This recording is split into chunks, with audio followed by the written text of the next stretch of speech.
If you're enjoying haunted UK fiction, please consider supporting the show on Patreon or Ko-fi. Simply search for Haunted UK Podcast.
Hello and welcome, dear listeners, to Haunted UK Fiction, a sister podcast to The Haunted UK, which features original flash fiction, short stories, and novellas with paranormal themes.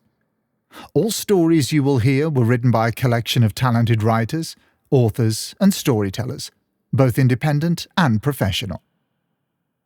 In today's Flash Fiction Friday episode, we'll be reading The Ghost on the Staircase, which was sent in to us by John Gorman. Born and raised in Preston, John spent 16 years in London before returning to the Northwest in 2018. As a forensic scientist, he focuses on facts and evidence, but has always had an interest in the unexplained. For years, he's been drawn to the haunted history of Lancashire, from his visits as a student to Shingle Hall to more recent trips to Samlesbury Hall. His own experiences from the paranormal have further spurred this interest and inspired him to finally put pen to paper and write his first short story, which he has graciously shared with us. Get comfortable. Grab a little something to sip on.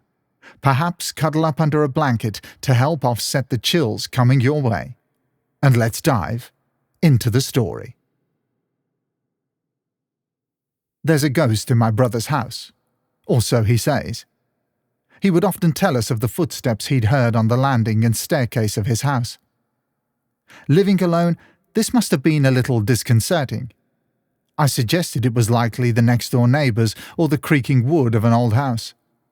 Granted, there have been a few odd occurrences during my visits in the past.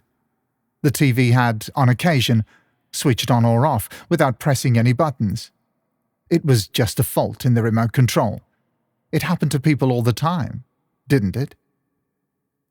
The staircase was just behind the sofa in the open-plan living room, and once a coat hanger tumbled down the stairs unaided. There was nobody upstairs. However, there was a small pile of hangers on the top step, and maybe one of them was loose. These odd events I could explain logically. Ghosts don't exist. I'd never stayed overnight at his house. There had never been the need to, until a weekend in early winter. I lived in London and planned to visit family and friends in Preston, and rather than stay on my parents' sofa bed, my brother suggested staying at his house in the guest room for the weekend. He would be away with work, only returning from an overnight trip on Saturday. I arrived by train early evening on the Friday and caught up with my parents before picking up the key and making my way to the terraced house I would call home for the next 2 nights. It was late, and my only plan for the evening was to have a hot drink and watch a film before turning in for the night. The house felt cold, which wasn't surprising given the time of year. However, it didn't really seem to warm up, even with the heating on. Watching the film, I became aware of a faint buzzing noise. I turned the TV volume down and found that it appeared to be coming from one of the two wall-mounted lamps behind the TV. Indeed, the lamp itself was gently flickering, as though the fuse was about to go. As I focused on it, the bulb inexplicably exploded, glass falling to the floor. There was a moment of complete disbelief as I tried to make sense of what had just happened. Did light bulbs just explode like that?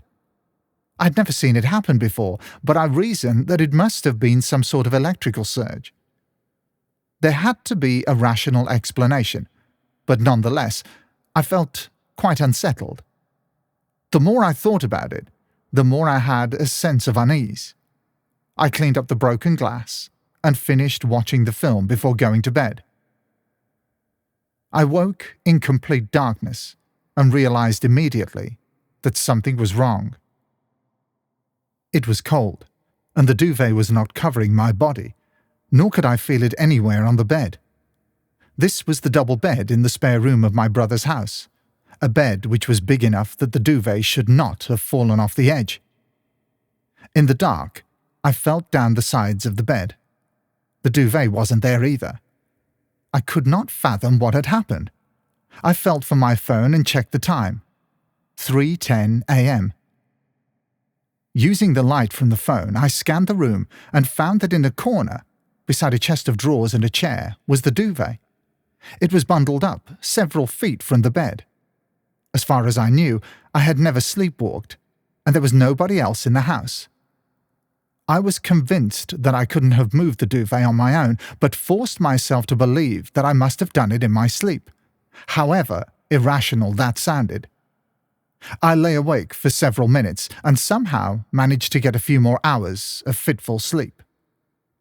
My alarm sounded at 7 a.m., and everything appeared normal. Thankfully, the duvet remained on the bed, and nothing else seemed out of the ordinary. Now that it was morning, I could think more clearly, and I realized there was nothing to be worried about. I went downstairs for a cup of tea before I planned to head to Avonham Park for the weekly 5K run.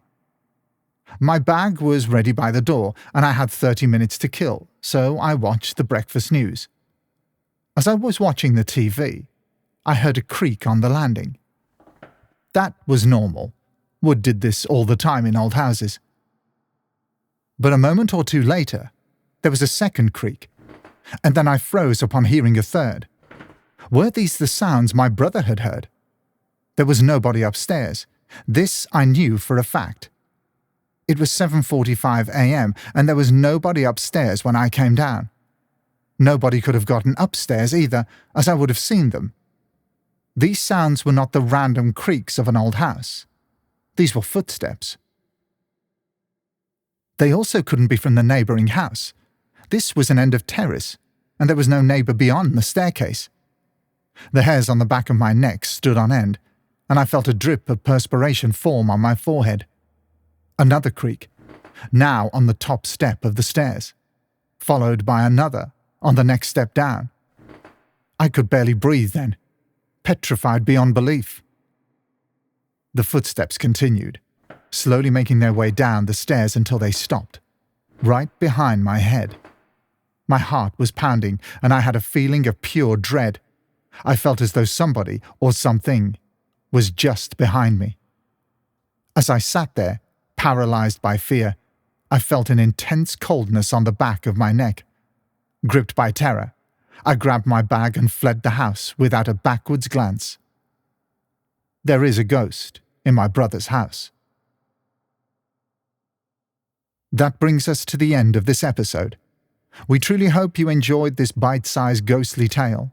Stay tuned to Haunted UK Fiction, as John is currently working on another short story, and we may have many more fantastic story submissions to share.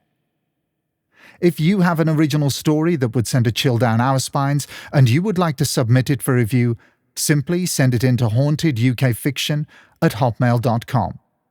That's hauntedukfiction@hotmail.com. Until next time, stay safe and take care.